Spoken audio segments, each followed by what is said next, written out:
Hello and welcome to today's webinar. I'm Adam Chirinis. I'll be moderating today, and our speaker is Mark Owick, and I'll introduce him briefly. So today's webinar, I think, is a great way to end 2024 and to start thinking about 2025. What we're going to share today are some insights about the modern health tech B2B buyer journey. And what you're going to see is some really interesting data that comes from multiple sources. And a lot of it is really fresh research. Very exciting stuff. I was really taken aback when I saw it.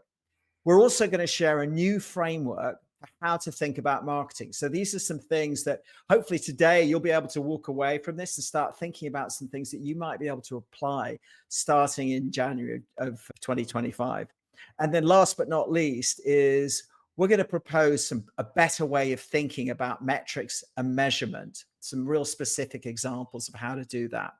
Before we get started, though, I just want to share a little bit about Health Launchpad for those of you who don't know who we are. So what Health Launchpad is a pipeline growth firm. So we are the pipeline growth. We like to think of ourselves as the pipeline growth partners for healthcare.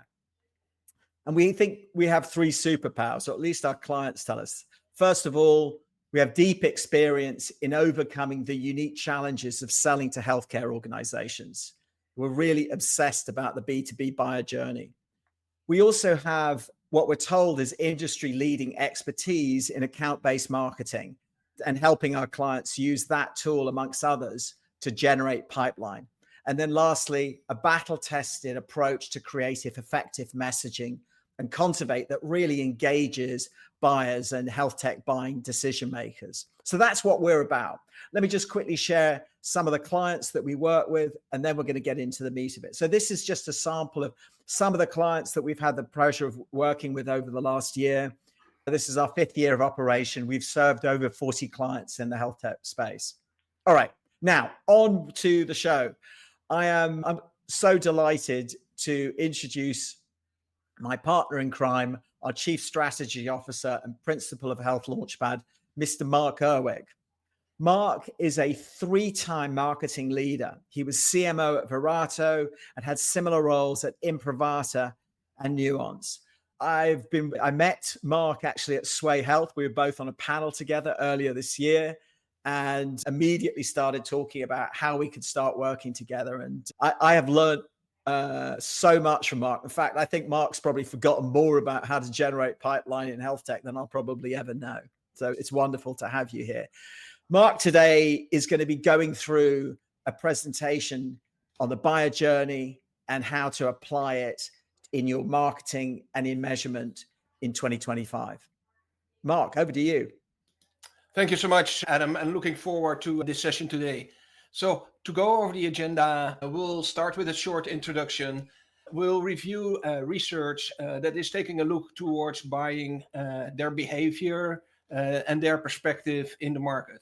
Some of the data will be specifically for healthcare technology, and then there will be some generic data as well. And as Adam stated, I'm really excited to be in this position because there is some really fresh data, actually even from last week in here. Based on this research, we will cover a recommendation for a balanced marketing strategy. In fact, I'll be sharing a playbook for marketing health tech for 2025 and beyond. We'll then talk about the importance of account-based measurement, and I'll give a few recommendations for a new measurement framework. We'll wrap up with implementation guidelines. And we have a Q&A at the end of the session. And let me just do a couple of housekeeping notes. First of all, just to answer everybody's question, yes, this session is being recorded. Secondly, there's a lot of information to cover. So we'll have a Q&A, 10, 15 minutes at the end, and I'm going to moderate that, and I'm going to pick the questions that we're going to answer. But put your questions in there. There's always usually a chat going on, whether it's in the chat here or on LinkedIn Live, where we're broadcasting at the same time. And then we'll be sharing out the recording later. I don't think we're actually going to share the presentation, the deck, but we will share the recording sometime next week. Mark, back to you. Thank you. So let's talk about the modern healthcare buying reality. And one other housekeeping element, like every section that I'll cover, every one of these chapters will have a conclusion at the end.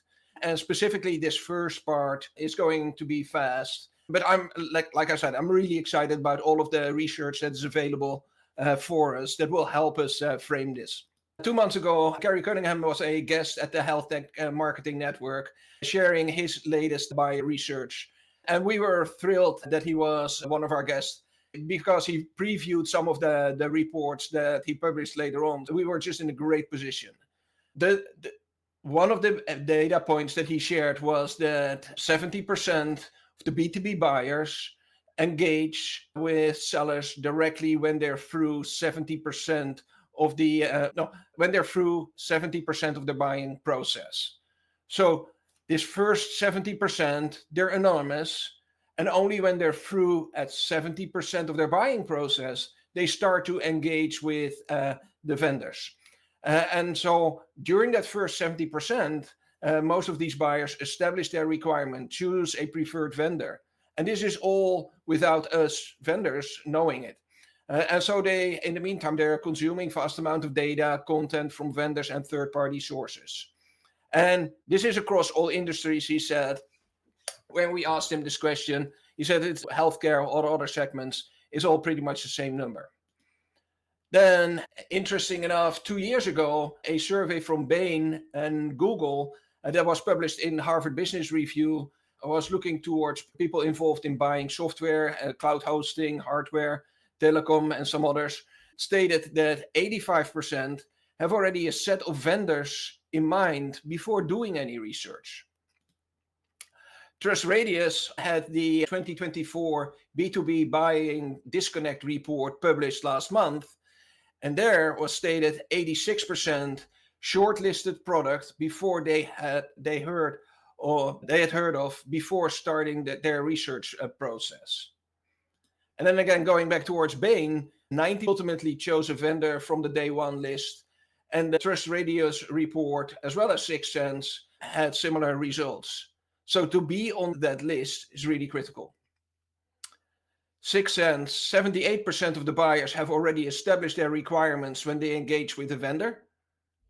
So they engage with the vendor, and at that point, they know already the priority. Like we're frequently talking to sales and then talking about, hey, here are the things that you can influence. But so much has already been influenced before sales is even talking towards them. So that means that sellers have already lost most of their opportunity to influence the deal or to convince the buyer to consider alternative means to hit their goals. In March of this year, we had a speaker from HIMSS at the Healthtech Marketing Network. They had surveyed buyers in our industry and shared information during that webinar. 27% of the buyers group have more than 10 people. And that's constantly increasing number. Every year that the number gets bigger. And HIMSS stated also that 69% had a buying cycle of 13 months or longer. And in fact, 40 stated 24 months or longer. So this buying cycle really gets stretched out. Now, most of the data that I shared earlier have been republished on LinkedIn and in some other posts. Here's another interesting thing that didn't get so much attention, which is the number of interaction with the vendor per member of the buyer group, right? So if you think about it, you have this buying group and different individuals who are responsible for the purchase, and they start to interact with the vendor. On average, you have 17.6 interactions with a vendor per member. So if you have 10 people in the buying group, that would leave towards like roughly 180 interactions. And then if you think about the total number of interactions across all members and across all vendors, you quickly get towards 850 or so interactions. And ITSMA had their report again last week. It's amazing the amount of reports that it was available. 49% say that of the buyers that they interviewed for that survey said that it's harder to make a purchase versus 2 years ago. And Forrester published 2 weeks ago a report where they're looking towards the buying behavior. And there, 87% of the buyers are dissatisfied, even with the process, even after what they claim, those same buyers claim is a successful purchasing process. The 87% still claims that it was a frustrating process. So let's talk a little bit more about the buyers group, because it's really important, particularly in the healthcare industry, because so much goes around it. We typically think about the buyers group as a fixed group of people with defined personas being tasked selecting a solution for a problem that exists in an organization. Research from both and Gartner, fully independently from each other, states something completely different. They're talking about it's actually a dynamic group. It's changing. People are coming in and floating out during the process of the buying. There's different functions in there. We all know that. But then there's also different roles in there related towards the buying process. So you have influencers, you have researchers, you have decision makers, and those decision makers can even be different by product. So one of the things that we did when I was at Imprivata, we had a number of different products going in towards the market. But for each product, we had actually defined who is in the buyers group. So to recap this section, the buyer is in control. The buyer is frustrated. Most of the buying cycle is not visible towards the vendors. And we had more people in the buying group than ever before. And most of the decision is made before even getting engaged with the vendor. And the sales cycles are getting longer. So with all of that information, how do we build a marketing strategy recognizing this research? I'm originally from the Netherlands. And in the Netherlands, you have this concept, it's called the Febo. And basically what it is, it's a wall with snacks in there. You put a coin in and you get a croquette, like a warm snack that is fried out. And that I had to think about that concept because it's like the old way of doing marketing. In the old way of doing marketing, you put a coin in and you get an MQL out. That no longer works. The buyer defines the buyer's journey. He defines when he shares his contact details. He defines when he engages with a vendor and when he engages. And he remains anonymous as long as he wants. And let's remember, we created part of this problem, right? The tools are so prominent that everybody's using them. We're no longer thinking strategically about the content, and we're no longer thinking about the consequences. With tools like Marketo and HubSpot, we've been empowered to send out more emails. So what did we do as marketeers? We sent out more emails. AI is there, and it's easy to create more content, more blogs, more posts in social media, because AI makes it so much easier to create. So what is the result? More blog posts, but there's really not more valuable content. LinkedIn with tools like Sales Navigator, it's now easier than ever to create connections, even do that on a mass scale. So what does it result in? A push for more connections. So with all of these poor intended emails, fake LinkedIn connections, which are not really connections, and mediocre content that is created, we're not building relationships or preference. Instead, we're creating frustration with the buyers. The buyers are looking for personalized, value-driven experiences. They want to feel understood and empowered. So we need to think and we need to change. This requires a new playbook. We need to rethink how we spend time and how we spend our dollars, how we spend our resources effectively, and balance our investments between demand generation and brand. And we make sure that this brand is actually helping in building a preference. And don't see brand investment necessarily as large billboards with your logo on there, but I'll come back with certain examples on how we can effectively impact this. We need to treat our buyers as individuals. Stop the email campaigns towards large groups of people without thinking about the persona, without thinking where they are in the buying process, and without thinking what content they have already consumed. This whole thinking that larger quantities is better comes from the old thinking that you need to have more MQLs. But what is happening? Our conversion rates get worse, so we think that we need to put more MQLs in. This is really a flaw in the thinking because it gets only worse as a result of our poor tactics. So we can't make it up with more output. We need our shift our thinking towards more strategically and focus on quality.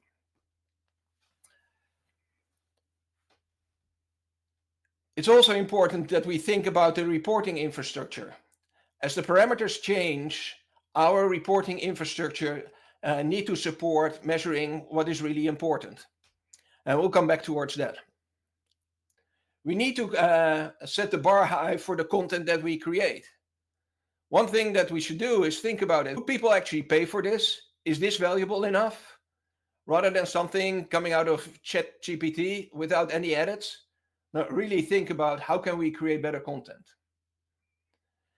And with the buying cycles now taking 18 to 24 months and 70% of this buying cycle being invisible, we need to change our thinking from short term to long term. So I really like this visual, which is taking a look towards the preferences on the buyer that are really being built that lead towards decisions and then in towards the buying process. And the decisions are happening mostly before this first contact that is there. So it's our task to uncover this layer where the preferences are built. And we, as marketing, need to make sure that we educate, we entertain, and we elevate. And again, we need to create content that is valuable for our audience, create material that they want to have, build communities that are connecting peers, and foster genuine relationships. About 10 years ago, two well-respected experts in marketing created a famous report, and it recommends the use of both short-term and long-term strategies. And I don't think this is much new towards anybody on this webinar, but it recommends the use of both short-term and long-term strategies when it comes towards advertisement investment and marketing investments. You have the short-term performance programs like advertising, email, etc., and all of that is focused on efficient and immediate return. And then you have the long-term brand building, which really helps the organizations to create long-term exposure. And we need to have the combination of both. And we need to seek the right balance between those. Because if you only do the first one, the sales activation, we're not growing the base. And in order to grow the base, we need to have the right level of brand building. Now, To Be Institute, a respected institute, recommends a 46% on brand versus activation. That may be the right number, may not be the right number. I don't know. But I definitely recommend that you all take a look towards how much do you invest in your brand and how much do you invest in towards demand gen.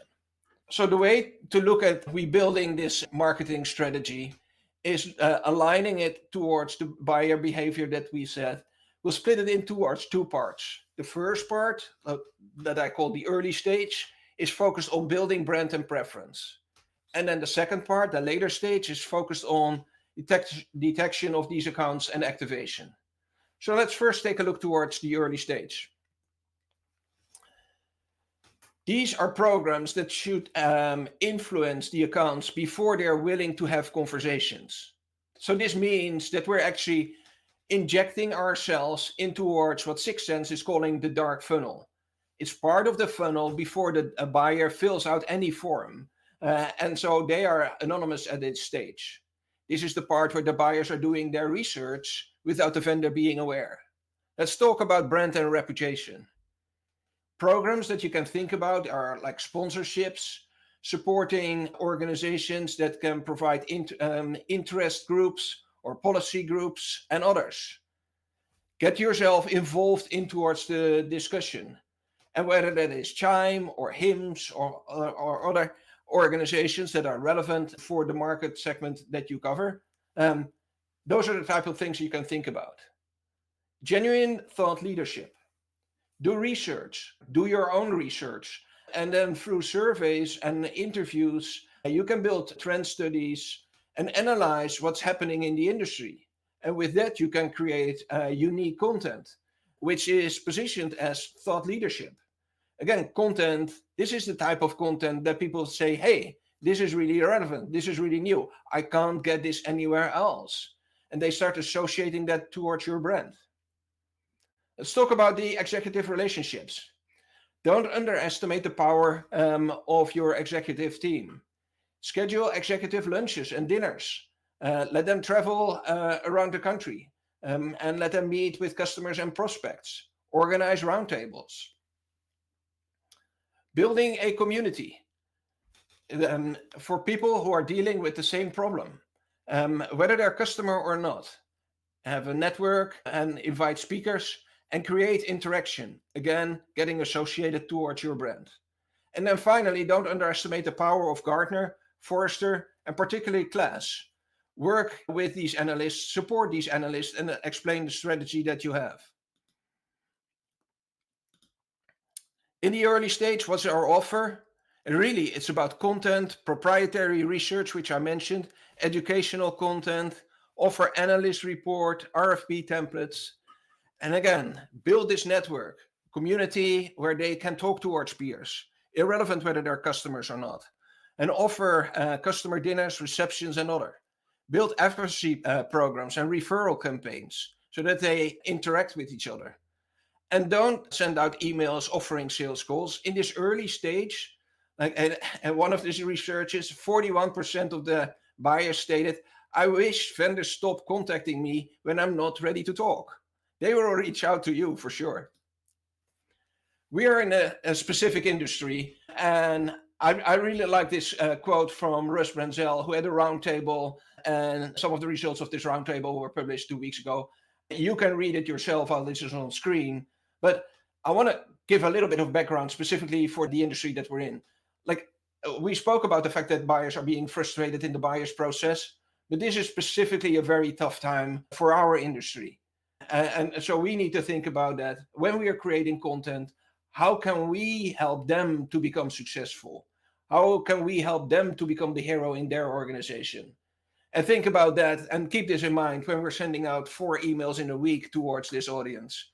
This group is totally overwhelmed, or the group of CIOs specifically, with getting 400 to 600 emails from vendors per day. They don't have the time to open it, let alone to respond. So if we're talking about the later stage, what are the considerations here?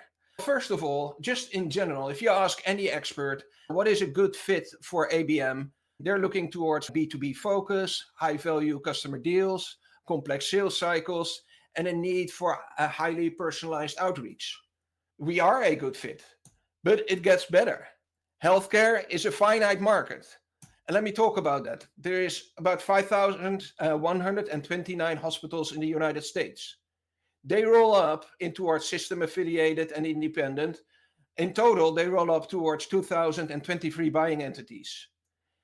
And so for each and every one, you can define whether this is greenfield, whether there's a competitive solution in place, or whether it's a customer. So super transparent and really a perfect way for ABM. The roles of personas in healthcare are reasonably well defined. There are some other industries like banks and insurance where the same title may mean something completely different in one organization versus another. In healthcare, it's relatively stable. The tech stack information is available. We can buy that through solutions like Definitive Healthcare. And if your solution works really well with Epic, hey, you can find hospitals that are working with Epic in Definitive. You pull that list, and that becomes your target. Also in there, you can find contact information. And finally, there's also clinical data available. And let me dive in towards that a little bit. The first time that I ran a serious ABM program, and this was a nuance, our pricing model was based on radiology exam. So I actually used Definitive Healthcare to pull out those hospitals with the highest number of radiology exams, split it up by territory and assign that towards the reps, and marketing run their campaigns on it, and the reps were focusing on that as well. And just that built a really good target group to go after. But at the same time, I did some analysis, how does this compare towards the largest hospital that without that data, you would think, hey, that's a logical way of looking at it. It's a completely different list. So leveraging all of that information that's available in our industry really makes ABM a perfect strategy to approach this market. And so no wonder when we surveyed the Healthtech marketing network just 2 weeks ago, we saw asking our members, we saw basically only 8.1% saying that they're not doing ABM. The rest is either thinking about it or has it already in place. Also, this It's My report that I mentioned earlier that just became available stated that 87% of the respondents say that the ABM budget will increase in 24. And no surprise, this is a best fit for ABM, and ABM delivers better ROI than the traditional demand gen programs. So let's talk about how do you do ABM in 5 steps. You start with your TAM, total available market, which is basically all the organizations that you can sell into, or even better, the SAM, which is the part that you can realistically target and serve with your products and services. Then you work on segmentation, you prioritize the segments, and then you get in towards account selection. And just take a step back when I was talking about this nuance example. Hey, we said, hey, they need to have a radiology department, and this is how we prioritize, right? Then you start building your buyers group. Think about the role these personas play in the buyers group. Build personas, understand what's important for them, and what would they do research on. Then start building your content. And build this content specifically with these personas in mind. Start mapping it towards the personas. And start mapping it also towards the different stages throughout the buyer's journey. And now you see where your gaps are, and that's what you can fill. Once you've done that, you get in towards your engagement strategy. How are you using, in a multi-channel approach, your email, events, digital advertising, traditional advertising, and other strategies? Also, think about the role of your BDR. How can they support your ABM initiative? And finally, make sure that you measure, report, and adjust. So implementing an ABM program or initiative, ensure that you have alignment with sales, and make sure that you set the right expectations, involve them in towards the process. Start small or run a pilot first. Be very specific on the target. We talked a little bit about that already. Allocate resources. Don't just say, hey, we take one demand gen programs manager and we allocate the ABM program to him or her. Be more specific. You need to have, in order to run a successful ABM program in your company, you need to allocate time for your marketing operations team. They need to create new reporting. They need to start tracking on an account level. You need to allocate time from your product marketing team. Right now, based on the information that we gather, new content needs to be created. Sales operations may be involved. It's not just one individual. This has an impact throughout your organization. As well as you may need to have additional budget to support this. Set goals, ensure that you have the right infrastructure in place to track, and don't expect a short-term result. Like I said before, set expectations. And this is just because of the long sales cycles that we talked about. So to conclude this section of the presentation, we need a new playbook. That is a mix of building brand and an ABM program or programs. Ensure that you have compelling offers when their organizations that you're selling into are building their preference. So that is primarily content, but may also be other ways. We talked about networking and other offers that you have towards these organizations. Build a balanced mix of exceptionally strong content, and be thoughtful how you share that. I know the forum discussion, should we put a forum for it? There's really good content, let's put a forum for it. But if the people want to remain anonymous, and if they're in this stage that they say, I'm not willing to share my information, that means that you're going to need to skip that. So create an ABM program, focus on account selection, personas, content, programs and reporting. Let's talk about account-based measurement. In 2017, the demand unit waterfall was announced. Terry Flaherty and Kerry Cunningham from Serious Decisions announced that. And this was after the demand waterfall and the re-architected waterfall. And I was super excited about this because this really the account-centric, no longer thinking about the individual lead. And so we were one of the first 5 organizations implementing this. At that stage, there were no tools to get that supported. This was all manually manufactured. But why is this so important? Because lead-based tracking falls short. There is limitations when you capture the early stage engagement. It's not necessarily in MQL, so it's not relevant, right? And whereas in account-based models and demand-based unit waterfall, we are tracking that. You need to see this collective buying group influence, and you also need to measure true account progression. And we'll come back to that. So you start with the total available market, either the TAM or the SAM. Then you start looking at the account progression stages, and then you measure account level engagement. And you build a complete view of account activity going through these stages. So let me give you an example of how that would look like. So this shows the account penetration from being in its SAM, and that number is fixed, obviously. There's not many new hospitals being built. And then getting in towards the aware stage, getting engaged, and getting MQA and pipeline. And so what is that it is actually progress. And the progress is not always that number in one specific section. So in the aware section, you see it falling down. So is that bad? No, it's not bad. On the contrary, because they're actually being pushed down lower towards the funnel, right? So my strong recommendation is start tracking on an account level. Even if you don't have sophisticated measurement or ABM software or other tools, you can start tracking the interactions by account. If you have 5 people doing one thing, individually, they may not pass off your lead scoring system, but it may be much more value than one person doing something significantly more. And so you can track this in Excel. Yes, it's manual work, but you can do this. You don't need necessarily to have the tools for that. And you already provide more value towards your sales team and specifically towards the BDR. So let's talk about the new marketing measurement framework.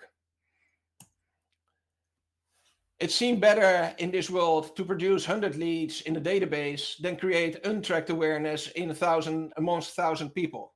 And the trouble with these real output metrics in marketing is that they're incredibly lagging, right? Because of the sales cycles taking longer and a higher ACV, it's getting even worse. You may not necessarily be able to immediately do that in towards your report. But why do we measure? It allows for better goal tracking and alignment and allows the team to set goals and track specifically marketing goals. It provides a unified way of your performance and helps the teams to stay aligned on their targets. And you build like real-time insights that will help on your decision making, and you can shift based on the actual performance, like one channel versus the other. And all of this will increase efficiency and productivity, knowing the results and how it will improve, and then drive towards a streamlined process. So when we asked our network of the status of their reporting, for 75% of the network, it was limited towards campaign results, pipeline, or less. And when we continue to ask, hey, what are your priorities for 2025? We got interesting feedback that surprised me. 42% stated that they want to develop marketing attribution in 2025, and that is their highest priority. Now let's talk about why people implement attribution solutions. Attribution to inform is good. Attribution for credit is bad. If you're trying to prove that pipeline is being generated by marketing more than by sales, and you start having fights between marketing and sales, you have already lost, right? And so then it becomes sales versus marketing, and sales wants to do the same. But if you want to do attribution to inform, to see, hey, which channels perform really well, or which content, which headlines perform really well, and do more of that, then it's an excellent implementation. So keep that in mind when you're thinking about attribution and how to use it.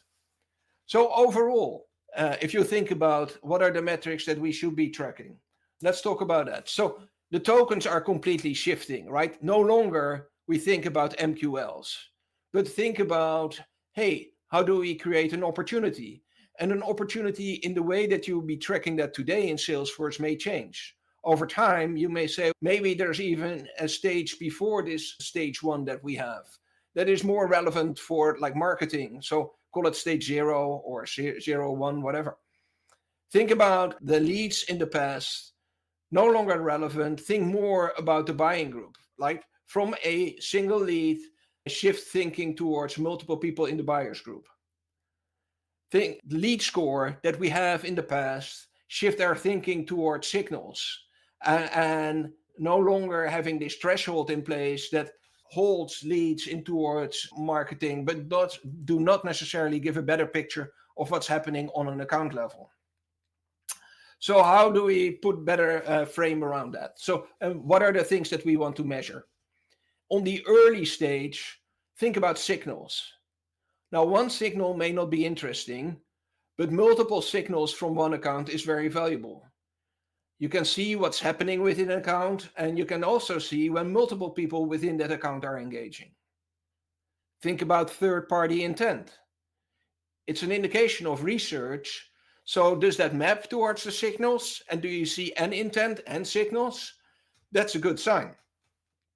So if you have that available on lead level, some of the providers only provide it on organizational levels. But if you have it on lead level, then take a look towards it. Are there multiple leads within this account that are demonstrating intent? Then it becomes even more valuable. The anonymous traffic. Like this is the traffic that you have on your website before there is a form fill. Take a look at reverse IP lookup. And again, this provides you account-based information, shows the level of engagement that the group has with your website. And there's different vendors providing solutions here. Look towards the participation of the buyers group.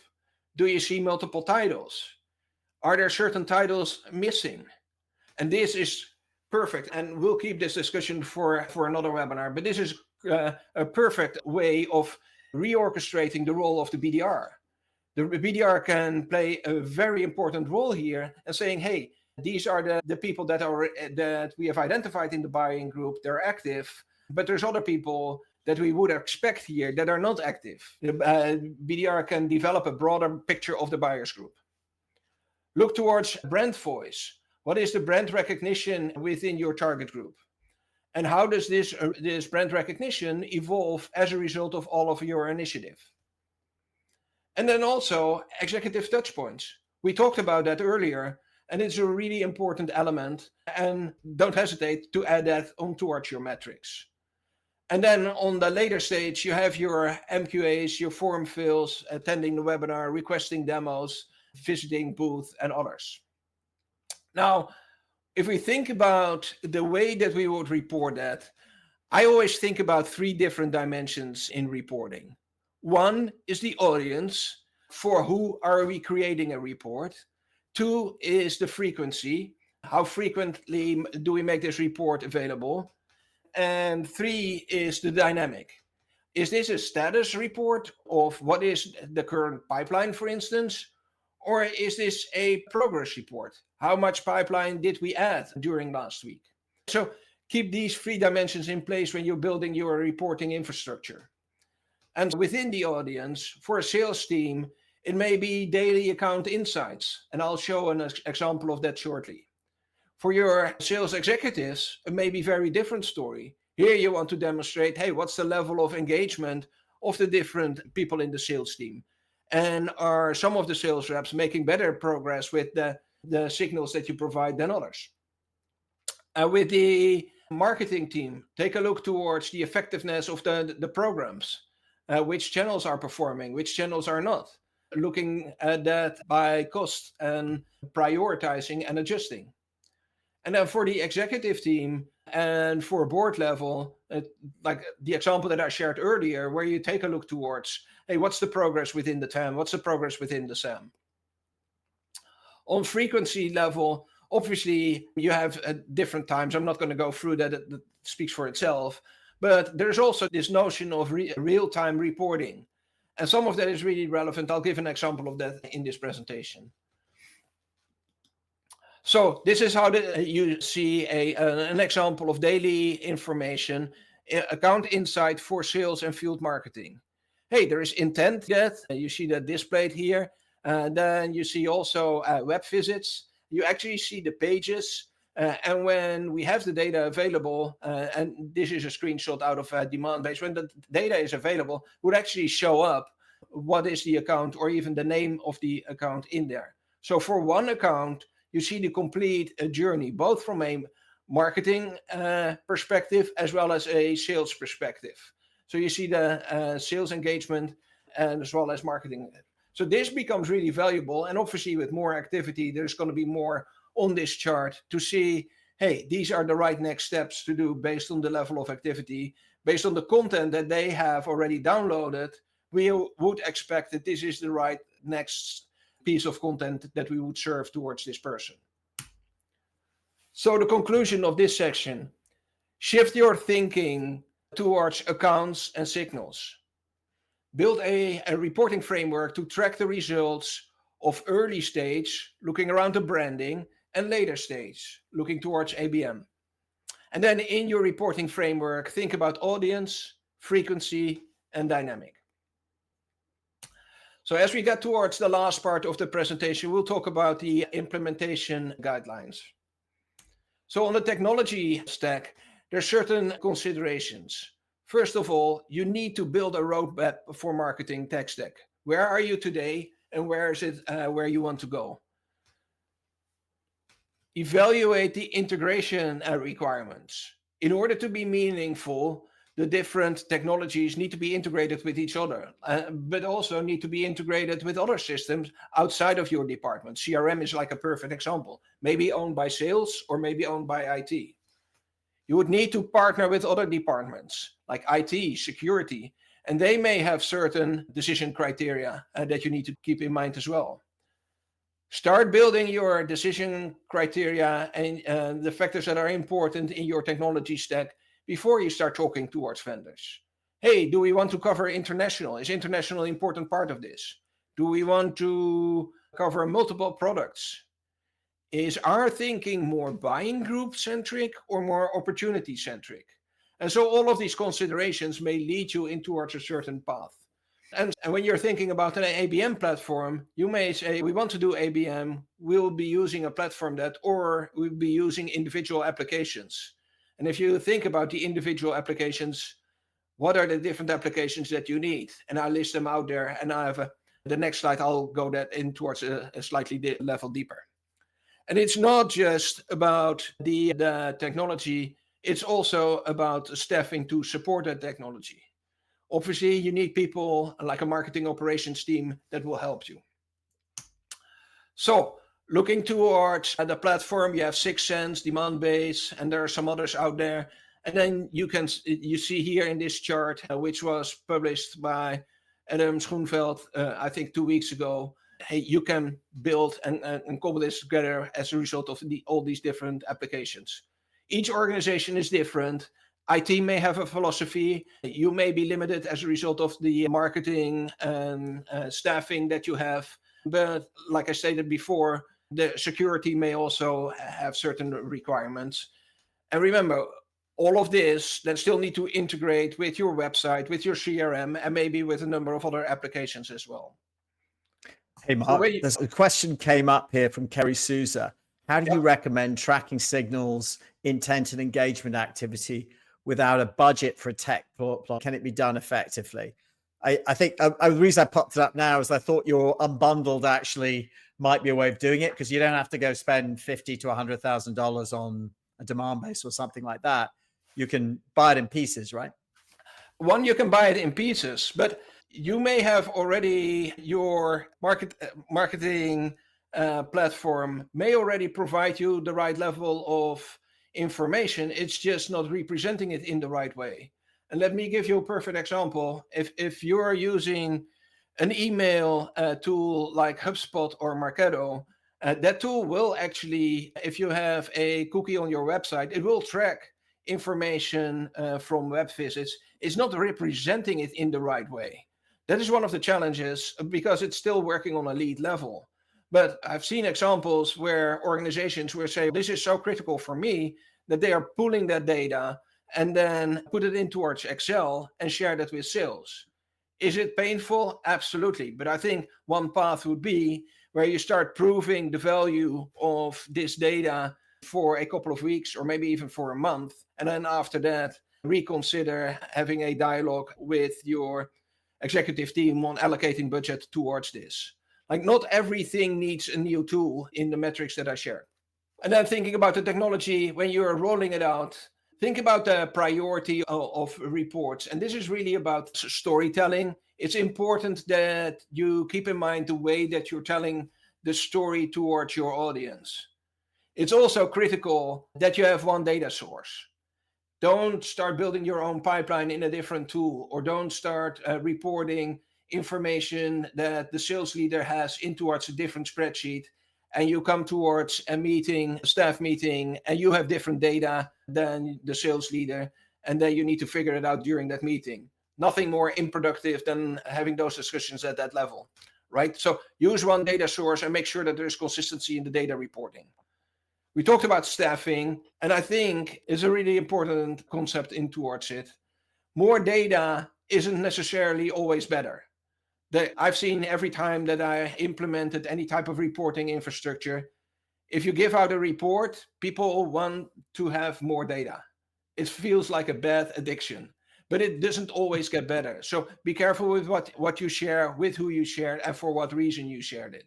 That's why I shared with you earlier this three-dimensional framework, so you can define, hey, this is the type of reports that I shared. And then finally, having numbers isn't always having answers. Don't forget to talk towards customers. Don't forget to talk towards an individual sales rep and get their perspective on it, right? So don't start sitting in the ivory tower and think that all the data will provide all of the answers. To wrap this up, we covered today a new playbook. And if you want to be successful in marketing healthcare technology, you need to think about this new playbook.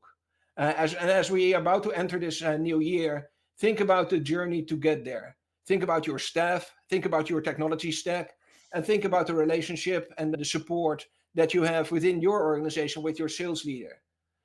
How do you build a journey to be successful in the next 3 years? If you want to talk about that, this is the way to contact us. And from here, we go in towards Q&A.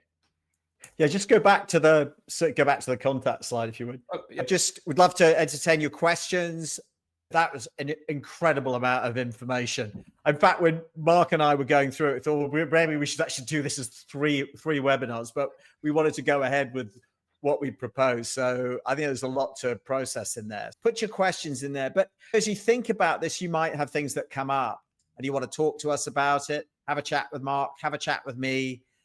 If this is something that you're thinking about moving down the path with now, you're thinking, yeah, maybe we should really take ABM seriously in 2025, or we want to think about moving to a measurement which is more account-based and more buyer journey-based, we'd love to have a chat with you about that. Just if nothing else, just to hear what you're dealing with, and we can share some ideas. It's not necessarily a sales call, just an opportunity to talk, to help you. 2 ways you can do that. Email me at adam@healthlaunchpad.com or mark.aoic@healthlaunchpad.com. You can always find us and DM us through LinkedIn or through our website where there's a contact us form. So are there any other questions out there? Thank you, Kerry. I really appreciate that question. All right. Unless there's any other questions, I think what we'll do is we'll give everybody back the last few minutes. And I hope you guys found this useful. We found it incredibly useful putting this presentation together because it gelled a lot of the things that we've been thinking about, and it's helping us freshen up the way that we think about the work that we're going to do with clients in 2025. So with that, I want to thank Mark for the hard work and the insights. I learned a lot. And actually, there is a question here from Kapil, which is, are there any benchmarks for conversions for MQLs to customers, especially since sales cycles are so long? If we have your registration details, not on top of mind, but I may have something that could be useful for you. I'll reach out to you personally. Kapil, if you don't hear something, I'm sure you will. But go ahead and email mark.erwick@healthlaunchpad.com or email me and I'll make sure he gets that. But with that, I want to thank you all for attending. I was looking at the numbers and it seems like there's a core of people who stuck with us the whole way through, which is always wonderful. I'm sure you found this useful. I want to wish everybody a happy holidays and we'll see you in the new year with lots more stuff like this. We got tons more ideas on things that we're going to be sharing in 2025. So with that, again, thank you, Mark, and thank you all for attending. Thank you all. Oh, Mark, there is a question here, actually. Can you share examples of Healthtech Martechs, or can you email you separately? Why don't you, I don't know who that's from, the LinkedIn user, so why don't you email Mark separately? Great, thanks.